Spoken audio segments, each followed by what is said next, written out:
Hello guys, welcome to my channel. कैसे हो आप सब? उम्मीद करती हूँ कि आप सब अच्छे होंगे। आज का जो हमारा यूनिट है वो 11th क्लास की एनसीईआरटी है, फर्स्ट बुक पॉलिटी का चुनाव और प्रतिनिधित्व। ठीक है, ये थर्ड यूनिट किसका है? संविधान और उसका जीवन दस्तावेज। ठीक है, उसी का ये थर्ड यूनिट है, इलेक्शन एंड रिप्रेजेंटेशन। ठीक है, और इसके पहले के जो 2 वीडियो थे, फंडामेंटल राइट्स और कॉन्स्टिट्यूशन और उसके फंक्शन, वो मैंने डाल दिए हैं यूट्यूब पे, आप लोग देख लीजिएगा। ठीक है, और अगर कोई क्वेरी हो तो मुझे कमेंट में बताइएगा, तो मैं उसको इम्प्रूव करूँगी। ठीक है, और मेरे वीडियो अगर अच्छे लगे आपको तो प्लीज़ मेरे वीडियो को लाइक एंड शेयर सब्सक्राइब ज़रूर कीजिए, और मेरे वीडियो को बहुत फैलाइए।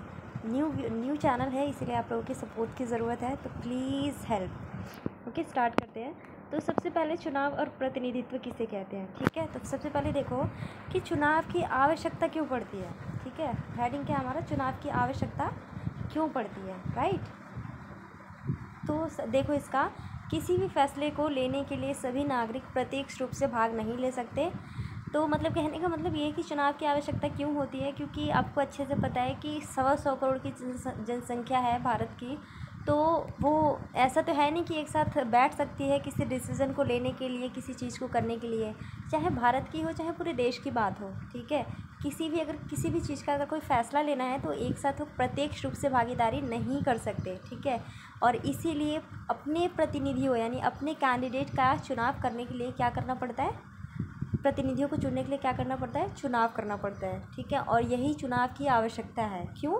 क्योंकि सभी लोग एक साथ इकट्ठा नहीं हो सकते, इसीलिए अपने प्रतिनिधियों को चुनने के लिए ही चुनाव की आवश्यकता पड़ती है, और ये बिना लोकतंत्र के संभव है। ठीक है, लेकिन इसमें ये है कि संभव तो है, लेकिन एक होता है ना, स्वतंत्र और निष्पक्ष चुनाव संभव नहीं होगा, और ये गारंटी नहीं है कि अगर लोकतंत्र नहीं है तो वहाँ पे चुनाव स्वतंत्र और निष्पक्ष होंगे। ठीक है, अगला यूनिट देखो, आगे देखो, निर्वाचन क्षेत्र का सीमांकन।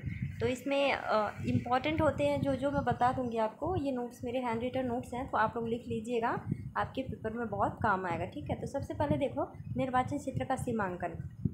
परिसीमन आयोग चुनाव आयोग की सहायता से काम करने वाली एक संस्था है। ठीक है, परिसीमन आयोग का गठन कौन करता है? राष्ट्रपति। ठीक है, परिसीमन आयोग का गठन कौन करता है?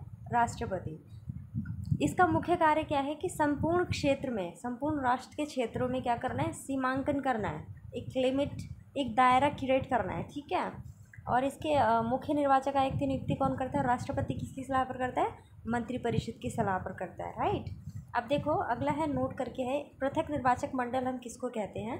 तो देखो, किसी समुदाय के प्रतिनिधि के चुनाव में सिर्फ उसी समुदाय के लोग वोट डाल सकेंगे। कहने का मतलब यह है कि पृथक निर्वाचक मंडल इसको बोलेंगे, जैसे कि किसी एक एग्जाम्पल के तौर पे ले लो कि एक धर्म वाले हैं, जैसे हिंदू हैं टोटल। ठीक है, और उसी का समुदाय है, तो क्या करेंगे, वहाँ पे सिर्फ हिंदू ही वोट डालेंगे और किसी धर्म के लोग नहीं डालेंगे। ठीक है, जैसे मुस्लिम के हैं तो मुस्लिम वाले ही वोट डालेंगे, सिख है तो सिख वाले, जैन है तो जैन वाले।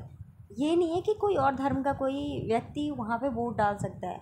सेम जैसे वो जिस कास्ट से बिलोंग करता है उसी कास्ट के लोगों को वोट डाल सकता है। ठीक है, आप लोगों ने काफ़ी ऐड देखा होगा कि इलेक्शंस में जब लोग खड़े होते हैं तो जहाँ पे जिसकी जाति ज़्यादा होती है उसी को लोग ज़्यादा इम्प्रेस करते हैं। ठीक है, इलेक्शन को जीतने के लिए। ठीक है, जहाँ मेजोरिटी ज़्यादा होगी वहीं पे वो चीज़ें की जाएंगी। ठीक है, आगे देखो, चुनाव आयोग के कार्य।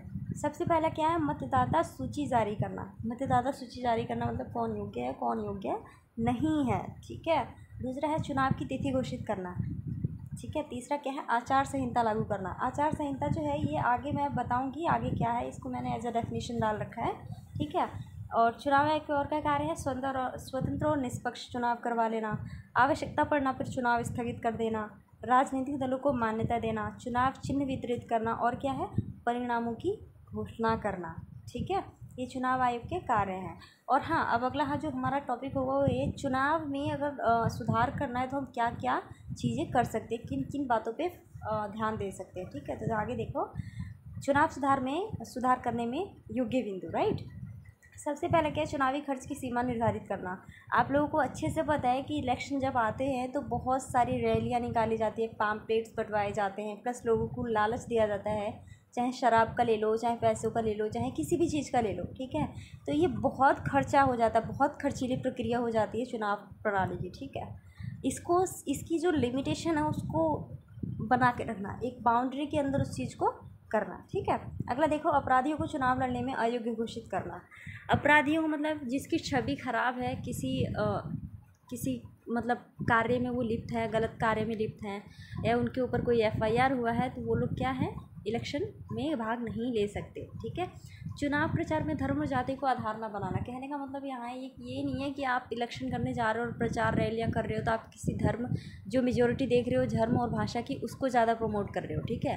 पहली बात तो ये है कि इलेक्शन में कभी भी धर्म और जाति को आधार नहीं बनाया जा सकता। धर्म के आधार पर या फिर जाति के आधार पर वोटों को नहीं मांगा जा सकता, ठीक है।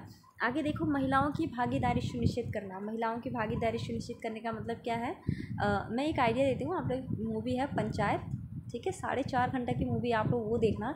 उसमें आप लोगों को ये पता चलेगा कि ग्रास रूट्स के डेवलपमेंट कैसे होते हैं, प्लस सचिव का, प्रधान का, उप सचिव का काम क्या होता है, प्लस एक अगर महिला प्रधान है किसी क्षेत्र की, ठीक है, तो किस हिसाब से कार्य कर सकती है, या फिर महिलाओं को हम कैसे आगे बढ़ा सकते हैं, ठीक है। उस मूवी में काफ़ी अच्छी चीज़ें दिखा रखी है, तो आप लोग देखोगे तो ज़्यादा अच्छा लगेगा, ठीक है। अगला क्या है, राजनीतिक अपराधीकरण पर रोक। राजनीतिक अपराधीकरण का मतलब क्या है, राजनीतिक में रह के लोग बहुत गलत काम कर लेते हैं, ठीक है। तो राजनीति क्या है, हम लोग क्या बोलते हैं, राजनीति एक गंदा खेल है, ठीक है। गांधी जी भी यही बोलते थे कि राजनीति क्या है, एक ऐसा जंजीर है जिससे हम चाहकर भी बाहर नहीं निकल सकते, ठीक है। और राजनीति ने हमें क्या कर रखा है, चारों तरफ से जकड़ रखा है, हर जगह से राजनीति होती है, हर जगह राजनीति होती है, ठीक है। तो उस चीज़ पे रोक लगाना है। अगला है आचार संहिता का पालन करना। आचार संहिता मैं कह रही हूँ, आगे बताऊँगी आपको डेफिनेशन में, नोट करके देखो आप लोग। 1989 में मतदान की आयु जो 21 ईयर्स थी उसको 18 ईयर्स कर दिया गया था, ठीक है। और भी बहुत सारे बिंदु होंगे, आप लोग अपने माइंड में सोचोगे, बहुत सारे पॉइंट्स आएंगे जो आप लोग पेपर में ऐड कर सकते हो। ये भी इंपॉर्टेंट है, पेपर में आते हैं ये क्वेश्चंस, तो आप लोग करना, ठीक है। आगे देखो, आचार संहिता। सबसे पहले मैं बताती जा रही हूँ, आचार संहिता बताऊंगी। देखो क्या है, चुनाव आयोग के ऐसे निर्देश जिनका पालन चुनाव की तिथि की घोषणा से चुनाव के खत्म हो जाने तक, इन नियमों का पालन सभी राजनीतिक पार्टियों और उनके उम्मीदवारों को करना पड़ता है।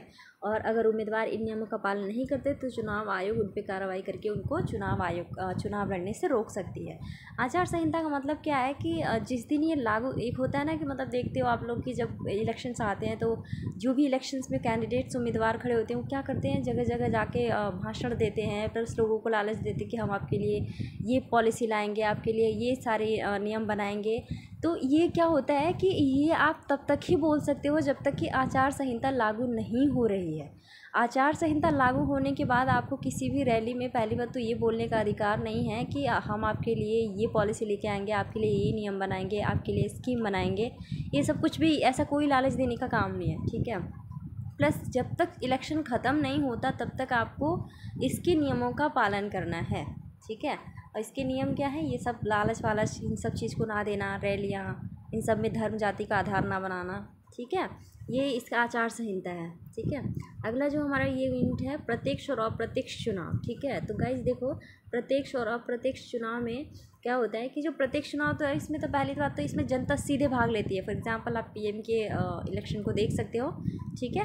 PM जो प्रधानमंत्री इलेक्शन लड़ते हैं उसमें जनता सीधे तौर पे भाग लेती है, ठीक है। जैसे पंचायत का इलेक्शन हो गया, विधानसभा का, लोकसभा के चुनाव, राइट। और अप्रत्यक्ष चुनाव क्या होता है, इसमें जनता सीधे भाग नहीं लेती, बल्कि जो इन्होंने प्रतिनिधि चुने होते हैं उसके मत के आधार पर लोगों को नियुक्त किया जाता है। जैसे कि राष्ट्रपति का इलेक्शन देख लो आप लोग, उपराष्ट्रपति का देख लो, तो इनका क्या है, इनडायरेक्ट है, ठीक है। जो इलेक्शन प्रोसेस है इनका कैसा है, इनडायरेक्ट, ठीक है। तो इसको क्या कहते हैं, अप्रत्यक्ष। ये भी पेपर में पूछे जाते हैं, तो आप लोग इसको भी कवर करना। अगला देखो, समानुपातिक प्रतिनिधित्व प्रणाली। इसके आधार पर ही राष्ट्रपति का चुनाव होता है, प्लस राज्यसभा के भी चुनाव होते हैं, ठीक है। राज्यसभा, राष्ट्रपति वही है, ठीक है। और इसको हम क्या कहते हैं, एकल संक्रमणीय चुनाव प्रणाली भी कहते हैं, ठीक है। तो गाइज ये यूनिट, थर्ड यूनिट हमारा जो है वो ख़त्म होता है 11th क्लास की।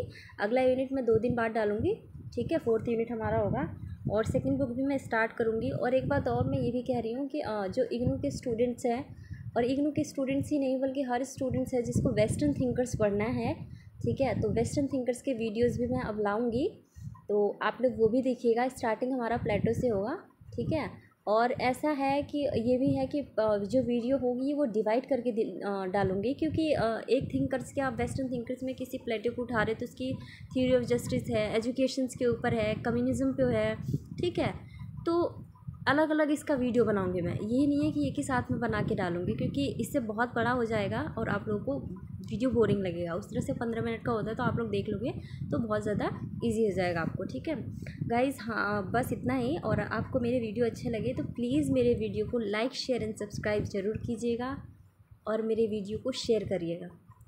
और मेरे वीडियो अच्छे लगे, मेरे नोट्स अच्छे लगे तो प्लीज़ मुझे कमेंट में बताइएगा। कोई क्वेरी हो वो भी बताइए, और मेरे वीडियो से रिलेटेड, इनफैक्ट मेरे वीडियो से रिलेटेड कोई क्वेरी है तो वो मुझे बताइएगा, तो जिससे मैं उसको इम्प्रूव कर सकूँ, ठीक है। और एक बात और कि मेरी वीडियो हो सकता है, क्योंकि मैं अपलोड कर दी, थोड़ा सा ब्लर पिक जो है इसका ब्लर आता है, तो अगर आप लोग इसकी क्वालिटी बढ़ा के देखते हो तो आपके फ़ोन में ज़्यादा बेटर आ सकता है, राइट। Okay, thank you.